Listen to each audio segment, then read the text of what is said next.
అందరికీ నమస్తే అండి. మన దేశంలో పర్టికులర్గా మన తెలుగు రాష్ట్రాలతో సహా దేశవ్యాప్తంగా కూడా అత్యాచారాలు ఈ మధ్య పెరిగిపోయినాయి. మహిళల మీద అఘాయిత్యాలు చాలా దారుణంగా పెరిగిపోయాయి.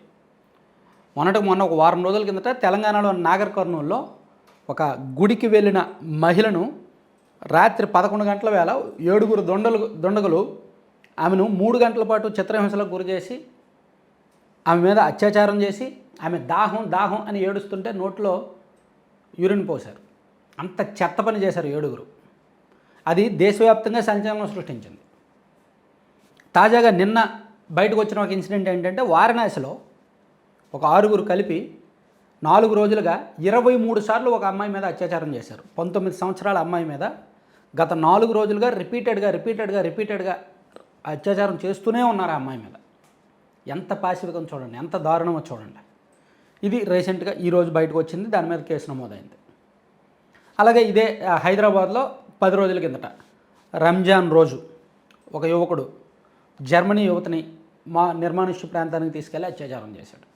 మన రాష్ట్రంలో ఆంధ్రప్రదేశ్లో చూసుకుంటే ప్రతిరోజు ఎక్కడో దగ్గర సంఘటన జరుగుతూనే ఉంది. ఈరోజు కొండపల్లిలో ఒక 6 సంవత్సరాల బాలికంట, గత నెలలోనేమో గన్నవరంలో ఒక బాలిక 16 ఏళ్ల బాలిక మీద 4 కలిపి అత్యాచారం చేశారు. ఇట్లా ప్రతిరోజు ఏదో ఒక దగ్గర ఇన్సిడెంట్ జరుగుతూనే ఉంది.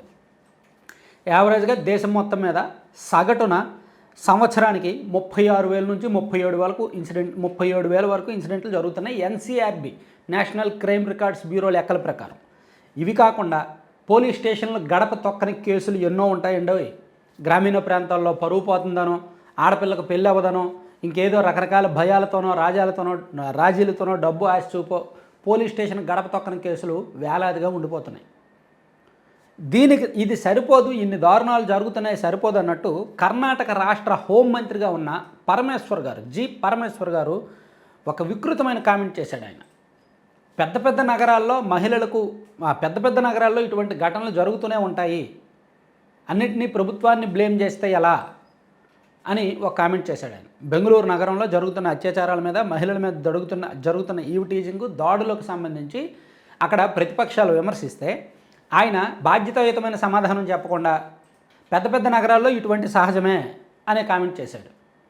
అది కాస్త వైరల్ అవ్వడంతో, ప్రభుత్వానికి మచ్చ తీసుకురావడంతో, ఆయనకు చెడ్డ పేరు తీసుకురావడంతో ఈరోజు ఇందాక ఒక గంట కిందట ప్రెస్ మీట్ పెట్టి నేనేమీ అలా అనలేదు, మీడియా వక్రీకరించింది, సో మహిళల భద్రతకు మా ప్రభుత్వం పెద్దపీట వేస్తోంది అని చెప్తూ ఆయన ఏమన్నాడంటే, ఇంకా నేను చేసిన ప్రకటనను తప్పుగా అర్థం చేసుకున్నారు, వాటిని వక్రీకరించే అవకాశం నేను వేరే వాళ్ళకి ఇవ్వను, నా వ్యాఖ్యలపై నేనే స్పష్టతిస్తాను, మహిళల భద్రతపై నిరంతరం ఆందోళన చెందే వారిలో నేను ఉంటాను, వారి క్షేమం కోసం నిర్భయ నిధులను సక్రమంగా వినియోగిస్తున్నామని చెప్పి నా మాటలకు ఎవరైనా మహిళలు బాధపడి ఉంటే క్షమించండి అని చెప్పి చేశారు. సో అసలు ఈయన కామెంట్ చేసిన బ్యాక్గ్రౌండ్ ఏంటంటే, ఒక వారం రోజుల కింద సుద్దగుంటెపాల్య ప్రాంతంలో ఒక వీధిలో 2 యువతులు నడుచుకుంటూ వెళ్తుండగా ఒక వ్యక్తి ఒక్కసారిగా వచ్చి ఒక యువతిని అసభ్యంగా తాకి అసభ్యకరమైన ప్రదేశంలో ఆ అమ్మాయిని టచ్ చేసి పారిపోయాడు. అక్కడి నుంచి ఏం జరుగుతుందో తెలియక షాక్ అయిన యువతులు భయంతో అక్కడి నుంచి పారిపోయారనమాట. పోలీసులకు ఫిర్యాదు చేయలేదు. కానీ ఈ ఘటనకు సంబంధించిన వీడియో సోషల్ మీడియాలో వైరల్ అయింది. దాని మీద మంత్రి గారు ఇలా బాధ్యత లేకుండా రెస్పాండ్ అయ్యారు. అసలు ప్రభుత్వాలు ఏం చేస్తున్నాయి? మహిళల మీద ఇన్ని దాడులు జరుగుతుంటాయి. ఆంధ్రప్రదేశ్లో ఎక్కువ ఉన్నాయి, కర్ణాటక, ఈ తమిళనాడు, తెలంగాణ ఎక్కడ చూసినా ఎక్కువ అవుతున్నాయి. సో ఇక్కడ నాకు ఒక ఆలోచన వచ్చింది. నేను పొద్దున్న న్యూస్ పేపర్ అనాలిసిస్ చేస్తున్నప్పుడు కూడా ఒక పాయింట్ చెప్పాను. ఇప్పుడు ఇంకొంచెం డీటెయిల్డ్గా చెప్దాం అనుకుంటున్నాను. ఈ మహిళల రక్షణకు ఓకే, ఇప్పుడు తెలంగాణలో షీ టీమ్స్ ఉన్నాయి కదా, తెలంగాణలో ఈవ్ టీజింగ్ అరికట్టడానికి గత 10 ఏళ్ళుగా అక్కడ షీ టీమ్స్ పనిచేస్తున్నాయి. కానీ అక్కడక్కడ మాత్రమే ఉంటాయి. మంత్రి గారేమో పెద్ద నగరాల్లో ఇవన్నీ సహజమే కదా, మేము ఎలా కంట్రోల్ చేయగలం అనేటట్టు అంటున్నారు. చేయొచ్చు, కంట్రోల్ చేసే అవకాశం ఉంది. ఉదాహరణకు బెంగళూరు కానీ, హైదరాబాద్ కానీ, విశాఖపట్నం కానీ, విజయవాడ, గుంటూరు కలిపి ఈ నగరం కానీ, వారణాసి కావచ్చు, లక్నో కావచ్చు, భోపాల్ కావచ్చు, చెన్నై కావచ్చు, ఎక్కడైనా సరే ఆ నగరాల్లో చదువుకున్న యువత బాగా ఇంజనీరింగో, డిగ్రీనో లేదా ఏ పీజీలో చదువుకుంటూ 18 నుంచి 25 సంవత్సరాల మధ్య ఉన్న యువకులు మంచి ధైర్యవంతులు, ఆర్మీ కోసమో లేదంటే పోలీస్ జాబ్ కోసమో ఇంట్రెస్ట్ అవుతూ, ట్రైనింగ్ అవుతూ మంచి ఇంట్రెస్ట్గా సోషల్ రెస్పాన్సిబిలిటీతో ఉంటారు, సామాజిక బాధ్యతగా ఉంటారు, సమాజంలో జరిగిన తప్పులను ఆలోచిస్తూ ఉంటారు. వాళ్ళకి సమాజం పట్ల బాధ్యత ఉంటుంది, మహిళలు అంటే గౌరవం ఉంటుంది. అటువంటి వాళ్ళు ప్రతి నగరంలోనూ ఉంటారు. వాళ్ళు చదువుకుంటూనో, ఏ కోచింగ్ స్టేషన్లో కోచింగ్ సెంటర్లో కోచింగ్ తీసుకుంటూనో, కాంపిటేటివ్ ఎగ్జామ్స్కి ప్రిపేర్ అవుతూనో, లేదంటే ఫిట్నెస్కి ప్రిపేర్ అవుతూనో రకరకాల కార్యకలాపాల్లో ఉంటారు. ఒక్కొక్క నగరంలో ఒక 500 మందిని అటువంటి వాళ్ళని సమీకరించవచ్చుగా. వాళ్ళకి చాలా నామినల్ శాలరీ, వాళ్ళ రోజువారీ ఖర్చులకు వాళ్ళ గౌరవ వేతనం ఎంతో కొంత, ఒక 5,000 10,000 ఆ నగరాల స్థాయికి తగ్గట్టు, వాళ్ళ స్థాయికి తగ్గట్టు ఇవ్వచ్చుగా. ఒక 500 మందిని పెడితే ఆ నగరాల్లో, ఇప్పుడు బెంగళూరు ఉంది, బెంగళూరు నగరం మొత్తం మీద 500 మంది ఇటువంటి యువకులను తీసుకొచ్చి ఒక టీమ్గా పెడితే, వాళ్ళకు ఒక పేరు పెడితే, వాళ్ళకి నెలకు ఒక 10,000 జీతం ఇస్తే నిరుద్యోగులకి ప్రభుత్వం తరపున ఆదుకున్నట్టు ఉంటుంది, మహిళలకు రక్షణ కల్పించినట్టు ఉంటుంది కదా. హైదరాబాద్లో కూడా ఇలా చేయొచ్చు.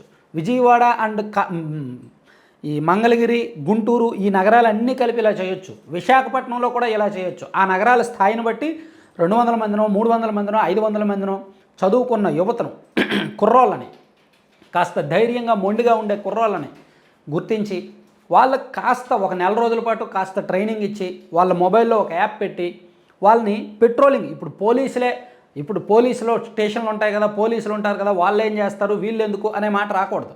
పోలీసులు మొత్తం గస్తీ కాయలేరు కదా, పోలీసులకు కూడా ఇతర వ్యాపకాలు ఉంటాయి కదా, పోలీసులు కూడా రేయింబవళ్ళు పనిచేస్తూనే ఉంటారు కదా. సో వాళ్ళకి సహకారంగా నైటు ఇటువంటి కుర్రాళ్ళను ప్రభుత్వాలు రిక్రూట్ చేసుకొని పెట్రోలింగ్గా తిప్పితే, ఒక్కొక్కరికి బండి ఇచ్చి ఆ బళ్ళు మీద నైటు వాళ్ళు నగరం అంతా తిరుగుతూ ఉంటారు. ఒక్కొక్కరికి ఒక్కో ప్రాంతం, ఒక 20 మందికి ఒక ప్రాంతం ఇస్తారు. ఆ నగరం మొత్తం మీద ఒక 20 జనసంచార ప్రాంతాలు ఒక 20 ఉన్నాయనుకోండి. ఆ 20 ప్రాంతాల్లో 20 మంది యువకులకు, అంటే ఒక్కొక్క చోట 20 మంది, అలా ఒక 400 మంది 500 మంది యువతను తిప్పితే వాళ్ళు నైటు 11 గంటల నుంచి తెల్లవారుజాము 4 గంటల వరకు తిరుగుతూనే ఉంటారు. ఆ 5 గంటల పాటు వాళ్ళు తిరుగుతూనే ఉంటారు. సో ఎక్కడ ఏం జరిగినా వాళ్ళకి ఇమీడియట్గా తెలిసేలాగా ఉంటుంది. ఎందుకంటే వాళ్ళు తిరుగుతూనే ఉంటారు, వాళ్ళ పనే అది కదా. సో అది దానివలన నగరాల్లో దొంగతనాలు తగ్గుతాయి, మహిళలకు భద్రత ఉంటుంది, యువతకు ఉద్యోగాలు ఇచ్చినట్టు ఉంటుంది, ప్లస్ వాళ్ళకి సోషల్ రెస్పాన్సిబిలిటీ పెరుగుద్ది, క్రైమ్ రేటు తగ్గుద్ది. ఎక్కువగా క్రైమ్స్ జరిగేది నైట్ టైమే, అర్ధరాత్రి వేళల్లోనే, ముఖ్యంగా నగరాల్లో. సో ఇవన్నిటికీ ఒకటే సొల్యూషన్ ఇది. దానివలన దీనిలో ఇప్పుడు చూడండి, కేంద్రం ఒక 4 ఏళ్ల పాటు అగ్నిపథలో అగ్నివీరు ఇలాంటి వాళ్ళని తీసుకొస్తుంది. తీసుకున్న తర్వాత వాళ్ళ దాని నుంచి బయటకు వచ్చాక 25% మందికి కేంద్రంలో పూర్తి స్థాయిలో ఉద్యోగాలు ఇస్తున్నారు. మిగిలిన వాళ్ళకు ఒక సర్టిఫికేట్ ఇచ్చి బయటకు పంపిస్తే వాళ్ళకి వివిధ ఉద్యోగాలు వచ్చే అవకాశాలు ఉంటాయని కేంద్రం ఒక పథకాన్ని తీసుకొచ్చింది 2 ఏళ్ల కిందట. సో రాష్ట్ర ప్రభుత్వాలు కూడా ఈ నగరాల్లో గస్తీ కోసం, సంచారం కోసం, మహిళల రక్షణ కోసం ఏదో ఒక ఇటువంటి కార్యక్రమాన్ని ప్రవేశపెడితే, ఇందులో జాయిన్ అయ్యే యువకులకు పోలీసు ఉద్యోగాల్లో ఒక 10% రిజర్వేషన్ ఇస్తాము, లేదా ఒక 5% రిజర్వేషన్ ఇస్తాము అంటే ఖచ్చితంగా మంచి స్పందన ఉంటుంది. ఒకవైపు పార్ట్ టైం ఉద్యోగం, మరోవైపు ఏదో కొద్దిపాటి శాలరీ, ఏదో వేడి నీటిలో చన్నీళ్ళకు సాయం ఉంటుంది ఆ డబ్బులు. మరోవైపు పర్మనెంట్ పోలీసు ఉద్యోగాల్లో ఒక 5% 10% రిజర్వేషన్లు, ఇవన్నీ ఉండడం వలన ఖచ్చితంగా రిజల్ట్ ఉంటుందండి. ఒకసారి ప్రభుత్వాలు ఆలోచించండి. తెలంగాణ ప్రభుత్వం హైదరాబాద్లో ఇంప్లిమెంట్ చేయొచ్చు, ఆంధ్రప్రదేశ్ ప్రభుత్వం విశాఖపట్నం, ఈ తిరుపతి అండ్ ఈ విజయవాడ, గుంటూరు లాంటి నగరాలను ఇంప్లిమెంట్ చేయొచ్చు. సో దేశవ్యాప్తంగా ప్రధానమైన నగరాల్లో పెట్టొచ్చు. ఇలా పెట్టడం వలన ఖచ్చితంగా క్రైమ్ రేట్ తగ్గుద్ది అనేది నాకు వచ్చిన ఆలోచన. నేను పొద్దున్న న్యూస్ పేపర్ వీడియోలో చెప్పాను, ఇప్పుడు ఇంకొంచెం డీటెయిల్డ్గా చెప్దామని చెప్పాను. సో వీలైతే ఈ ఐడియా నచ్చితే మాత్రం షేర్ చేయండి. ఎక్కువ మందికి రీచ్ అయ్యేలా షేర్ చేస్తే ఏదో ఒక ప్రభుత్వం దీన్ని ఇంప్లిమెంట్ చేస్తుంది. దీనివలన బహుళ ప్రయోజనాలు ఉంటాయన్నమాట. Thank you.